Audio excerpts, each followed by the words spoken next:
Hey guys, welcome to the Daily Word Bible Study, a plain and simple, book by book, chapter by chapter, verse by verse study through the entire Bible. Currently, we are in Hosea, chapter 4, and we're going to continue on.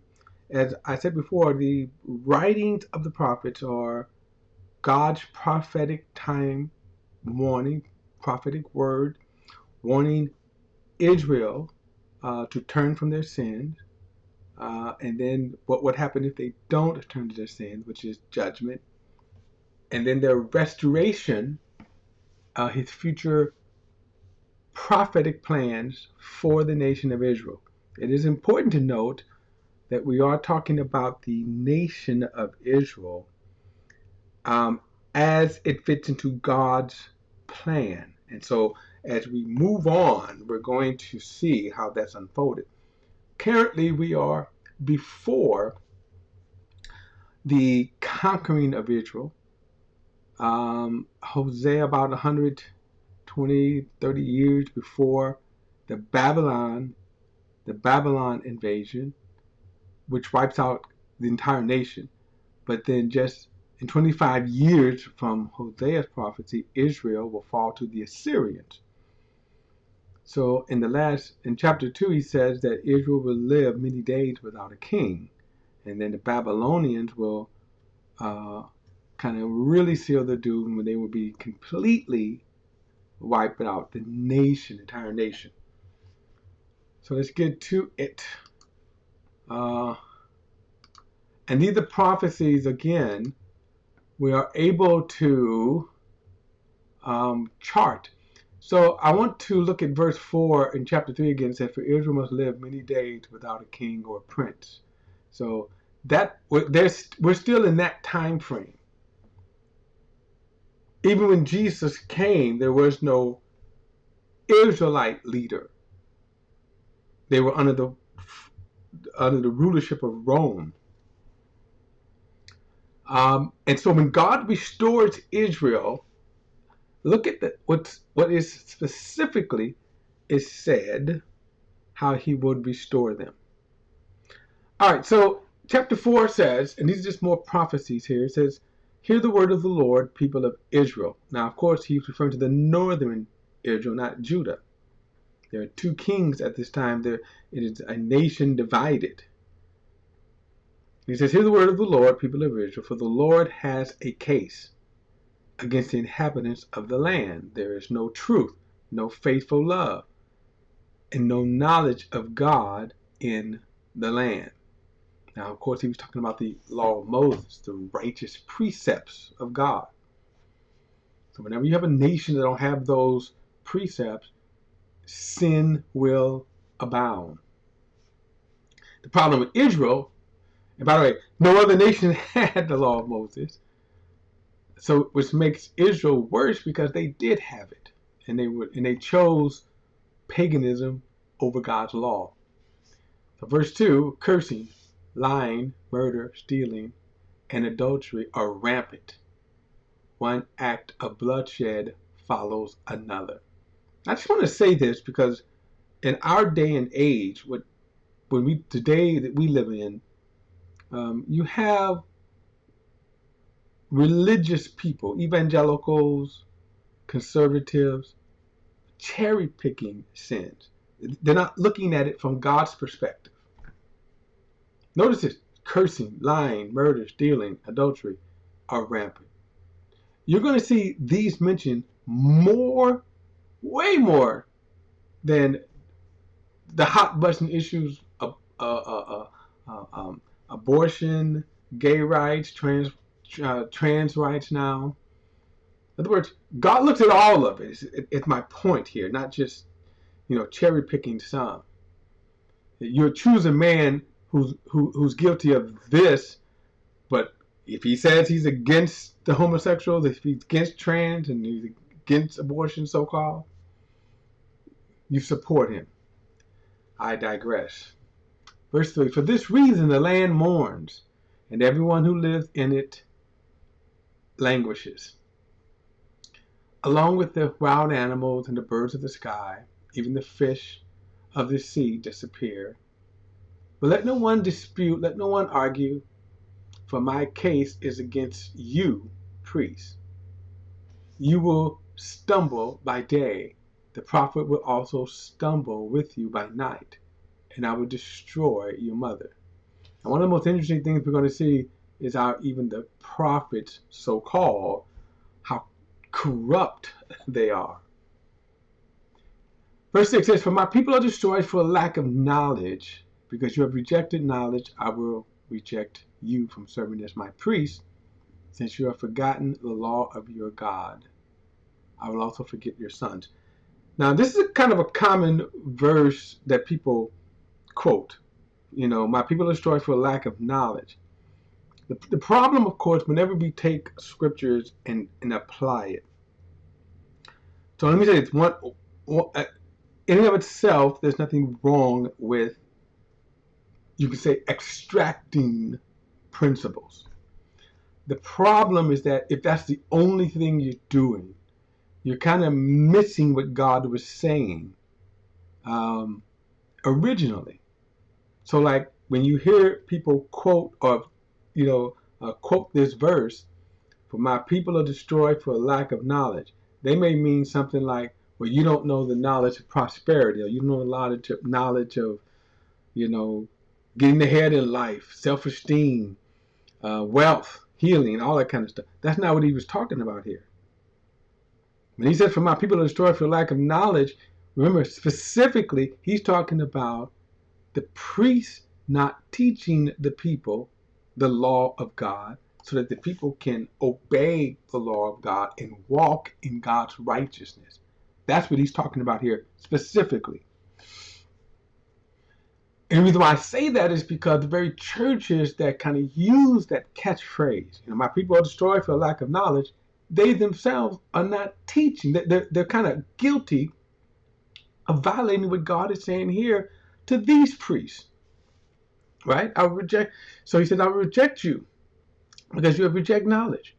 I kind of can tell you right now, most churches have a problem with teaching the entire Bible. Now just understand. They teach sermons, but if you say let's teach through the Bible, they have a problem with that. What God is rebuking is the fact that they haven't taught the people the law. And one other thing, when you go through and you see, and we went through, First Kings, Second Kings, First Chronicles, Second Chronicles, wherever the priests taught the people, that generation was blessed. They were blessed spiritually. They were blessed physically. All right, verse 7. "The more they multiplied, the more they sinned against me. I will change their honor into disgrace." Now, kind of interesting. When the more you will see that the reason why, here's a good example. The reason why crime is greater in larger metropolitan areas is because of the multiplication of people, which is the multiplication of sin. Okay. Verse 8. "They feed on the sin of my people. They have appetite for their transgressions." Okay, I'm gonna go on because this I'm kind of awed at the wisdom of God, the relevancy of God. You see preachers today feeding on the sin of the people. Think about this. Why do you think that the prosperity movement, the prosperity gospel, is so popular? Because it feeds on the greed. It feeds on the sin of greed and covetousness. Okay. Verse 9. "The same judgment would happen to both people and priests." Now, that again, the same judgment would happen to both people and priests. "I will punish them for their ways and repay them for their deeds. They will eat but not be satisfied. They will be promiscuous but not multiply." For they have abandoned their devotion to the Lord. Promiscuity, wine, and new wine take away one's understanding. So again, you see all of the, whenever sin multiplies, you see these sins multiplying with people, right? The pursuit of gratification. We're living in these days now, the pursuit of gratification. Verse 12, my people consult their wooden idols, and their divining rods inform them. For a spirit of promiscuity leads them astray. The act of promiscuity in a disobedience to their God. Now you think about right now how much promiscuity. Let's put it like this: the porn industry is a multi-billion-dollar industry. There's not almost a single television program that doesn't have some kind of sexual exploitation in it.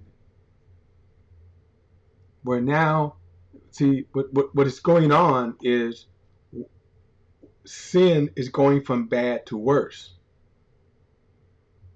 See, bad to worse. So you can say you're tripping over the homosexuality or the trans, the trans. And I agree. I think especially all of it is sinful. We have to kind of understand it from the standpoint of sinful. Our sin is focusing on that by ignoring the others. That's what our sin is. Right? If you're going to ignore the murder, the adultery, the fornication, the greed, but yet you're going to focus on that. That's what our sin is. But let's make no mistake about it. Where no, the pursuit of gratification. All of this leads up to the pursuit of self-gratification. Verse 13, they sacrifice on the mountaintops, and they burn offerings on the hills, and under oak, popular in Terebinth, because their shade is pleasant. And so your daughters act promiscuously, and your daughters-in-laws commit adultery. I will punish your daughters when they act promiscuously, and your daughters-in-law when they commit adultery. For the men themselves go off with prostitutes and make sacrifice with cult prostitutes. People without discernment are doomed. Okay? So again, you see again, the sin gets from bad to worse. Verse 15. Israel, if you act promiscuously, don't let Judah become guilty. Do not go to Gilgad or make a pilgrimage to Bethaven. Do not swear an oath as the Lord lives, for Israel is an obstinate as a stubborn cow. Can the Lord now shepherd them like a lamb is attached to idols? Leave him alone. Now, I often say this, that the unbelief of the Israelites, of the Jews, is unbelievable. Because keep this in mind, this is the living God saying this to them. The living God who has shown them mighty acts, one act after the other,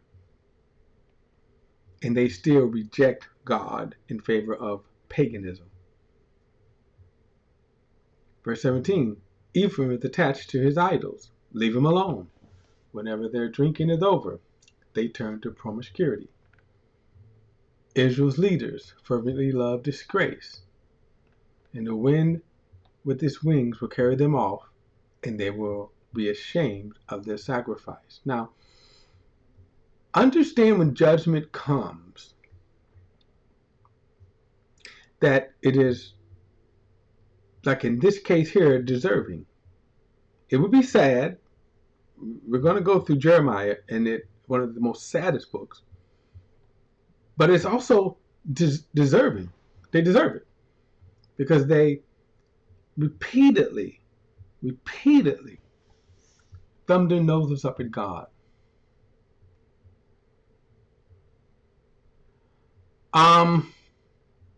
Let me see here.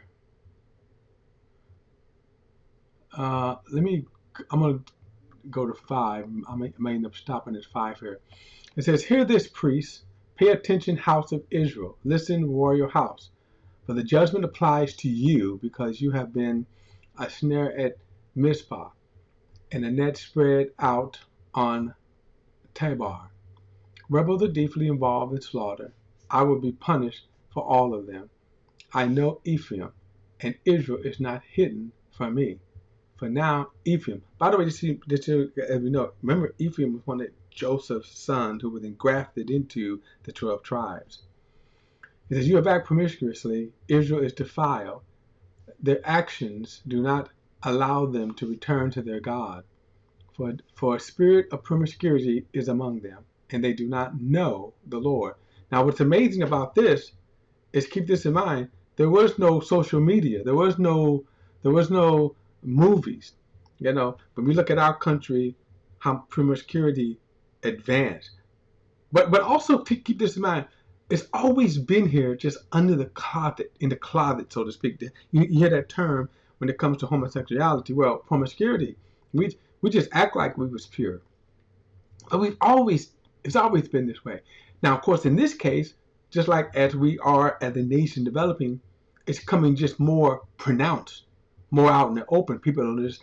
There is no more shame in the sin. Verse 4, "Their actions do not allow them to return to their God, for the spirit of promiscuity is among them, and they do not know the Lord. Israel's arrogance testifies against them. Both Israel and Ephraim stumble because of their wickedness.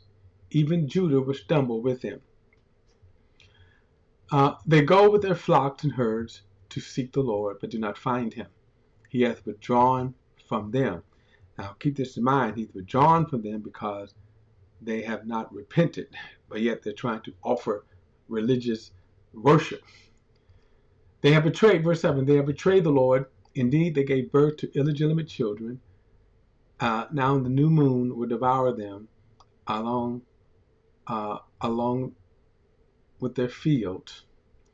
Blow the horn in Gilead and the trumpet in Ramah. Raise a war cry in Bethaven after you, Benjamin. Ephraim will become a desolation on the day of punishment. I announce what is certain among the tribes of Israel." In other words, even though he's telling them to repent, they will not repent. Verse 10, "The princes of Judah are like those who move boundary markers. I will pour out my fury on them like water. Ephraim is oppressed, crushed in judgment, for he is determined to follow what is worthless. So I am like a rot to Ephraim, and like a clay to the house of Judah. When Ephraim saw his sickness, and Judah his wounds, Ephraim went to Assyria and sent a delegation to the great king, but he cannot cure you or heal your wound. For I am like a lion to Ephraim, and like a young lion to the house of Judah. Yes, I will tear them to pieces and depart. I will carry them off." Now this again, remember, it's going to happen in about 25 years. The Assyrians themselves will come and take the northern kingdom of Israel and deport them out of the land. Verse 15, "I will depart and return to my place until they recognize their guilt and seek my face. They will search for me in their distress." I want to say one thing here.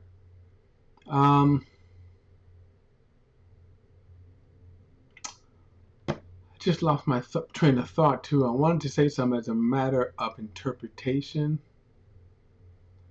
Oh, look at verse 13. "When Ephraim saw his sickness and Judah his ruin, Ephraim went to Assyria and sent a delegation to the great king, but he cannot cure or heal your wound."